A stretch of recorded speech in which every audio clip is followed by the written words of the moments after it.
جب حضور قرب خاص میں گئے اور ان منازل کو طے کر گئے جہاں تک نہ کوئی گیا تھا نہ کوئی پہنچ سکتا تھا، تو اللہ نے اپنے محبوب کو بہت کچھ دیا، محبوب کی جھولی میں بہت کچھ ڈالا اور ڈال کر کے کہا، اے محبوب یہ تو میں نے خود دیا ہے، اب تو اپنی چاہت بھی بتا، تیری چاہت کیا ہے۔ یہ مہمان نوازی کے تقاضے ہوتے ہیں نا، کہ سب کچھ پیش کرنے کے بعد بھی میزبان کہتا ہے کوئی اور، آپ کی کوئی پسند، تو سب کچھ دینے کے باوجود جھولی میں ہر چیز ڈال دینے کے بعد کہا، پیارے بتائیے آپ کو کیا دیا جائے۔ اب پھر حضور کی ڈیمانڈ دیکھیے، حضور نے مانگا کیا۔ کسی شخص کو دیکھنا ہو کہ وہ کہاں کھڑا ہے، اس کو آپ اختیار دے دیجئے گا، پھر پتہ چل جائے گا وہ کتنے پانی میں۔ آپ مجھ سے پوچھتے ہیں کہ مانگیے، کیا مانگتے ہو؟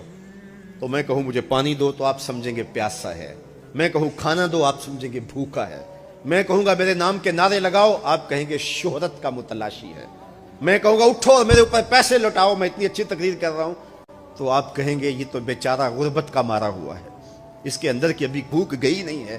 تو کسی شخص کے ظرف کا پتہ لگانا ہو تو اس کو اختیار دے دیجئے مانگ کیا مانگتا ہے۔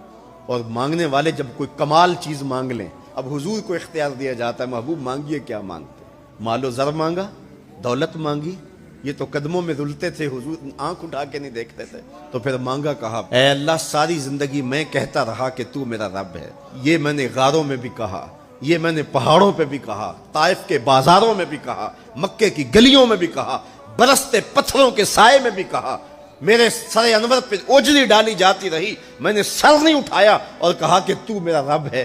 ساری زندگی میں نے کہا کہ تو میرا رب ہے، آج تو بھی تو کہہ دے کہ تو میرا بندہ ہے، مجھے عبد کہہ کے پکار دے۔ ملا جیون علیہ رحمہ فرماتے، امام راضی بھی لکھتے ہیں، یہ حضور کا پسند فرمودہ ہے۔ تو پھر اللہ نے جب بھی واقعہ معراج کی حکایت کی تو لفظ عبد سے جو ہے وہ بات کی، سبحان الذی اسریٰ بعبدہ، تو یہ محبوب کی چاہت پر ہے۔